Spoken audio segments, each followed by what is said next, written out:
বিখ্যাত। আর আমাদের কাপাসিয়ার কাঁঠাল অনেক সুন্দর, খাইতে ভালো। আমি এই বাজারের রায়ের বাজারের ইজারাদার। কাঁঠালের আমরা সীমিত ট্যাক্স আদায় করি, সীমিত ট্যাক্স। এই সীমিত ট্যাক্সটা ক্রেতা বিক্রেতার কাছ থেকে কি হার আদায় করেন? ওটা ওই আমরা 3 টাকা হারে। মানে প্রতি পিস? হ্যাঁ, প্রতি পিস 3 টাকা হারে।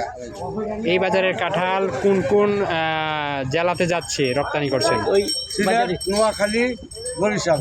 সিলেট, নোয়াখালী, বরিশাল, কুমিল্লা, দাউদকান্দি, নারায়ণগঞ্জ, চাঁদপুর, ঢাকা।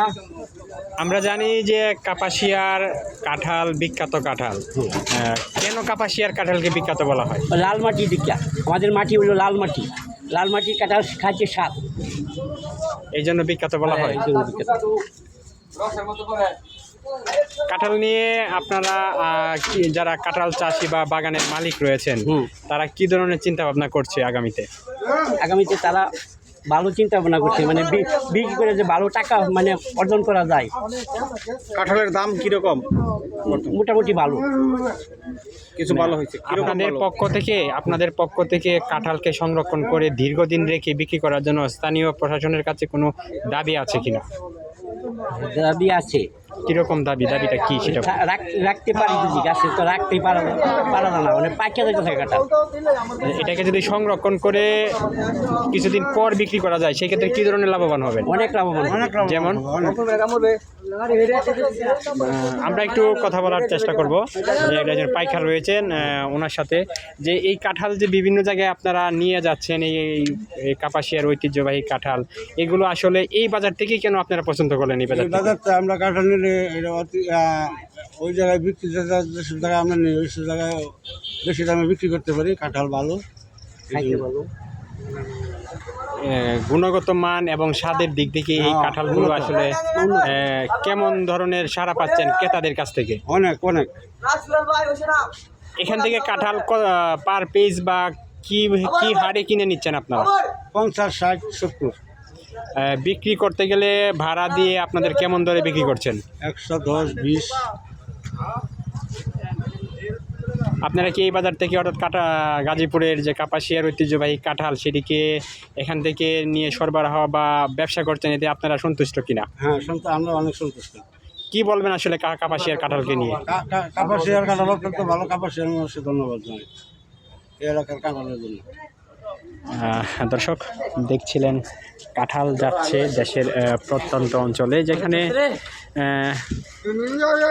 স্থানীয়রা জানাচ্ছিলেন যে এখানকার কাঁঠাল রাজধানী স্থানীয় চাহিদা মিটিয়ে গাজীপুর সহ রাজধানী ঢাকা, যাত্রাবাড়ি অধরে বাংলাদেশের যে বিভাগীয় শহরগুলো রয়েছে, সেই শহরগুলোতে আসলে রপ্তানি করা হচ্ছে। বিশেষ করে নোয়াখালী, চাঁদপুর, সিলেটের অধিকাংশ অংশে এই কাঁঠালগুলো বিক্রি করা হচ্ছে। আমরা একজন ভাইয়ের সাথে কথা বলবো যে ভাই, কাঁঠাল গাড়িতে তুলছেন, কেমন লাগছে আসলে? ভাই, কাঁঠাল তুলছেন গাড়িতে, কেমন লাগছে? ভালো ভালো।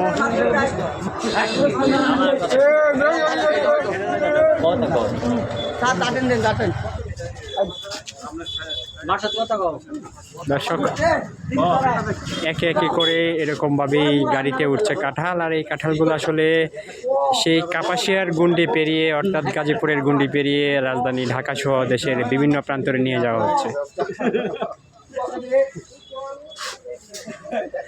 আরেকটি বিষয় যদি আমি আপনাদের দেখাতে যাই, সেটি হচ্ছে এই যে কাঁঠালের স্তূপ, অর্থাৎ বাংলাদেশের যে কয়েকটি অঞ্চল রয়েছে, সেই অঞ্চলগুলোর মধ্যে এই কাপাসিয়ার কাঁঠাল বিখ্যাত। এর অন্যতম উদাহরণ হচ্ছে লাল মাটি এবং পরিবেশগত আবহাওয়া উপকূল থাকায় এবং কাঁঠাল চাষে উপযুক্ত হওয়ায় এই কাঁঠালগুলো আসলে গুণে মানে স্বাদ এবং ভরপুর। এখান থেকে, এই বাজার থেকে 5 থেকে 6টি গাড়ি প্রতিনিয়তই যাচ্ছে দেশের বিভিন্ন প্রান্তে এই কাঁঠাল নিয়ে। এখানে যারা কাজ করছেন এবং যারা এখানকার বিভিন্ন কার্যক্রমের সাথে, অর্থাৎ কাঁঠালের সাথে জড়িত রয়েছেন, সেগুলো আমরা আরেকটু একজন কথা বলবো একজন মুরব্বীর সাথে। আসলে এই যে আপনি কি কাঁঠাল কিনছেন? কাঁঠাল বেচেন। আসলে আপনারা যে বিক্রি করছেন, কিরম লাভবান হচ্ছেন আসলে? মোটামুটি তেমন গত বছরের মতো দাম নেই আচ্ছা, এই বাজার থেকে প্রতিদিন গাড়ি যাচ্ছে কি? না, আপনার শনিবার, রবিবার, আবার বৃহস্পতিবার, বুধবার। এই রায়েত বাজার থেকে আপনার সপ্তাহে 3 দিন কয়টি করে গাড়ি যাচ্ছে?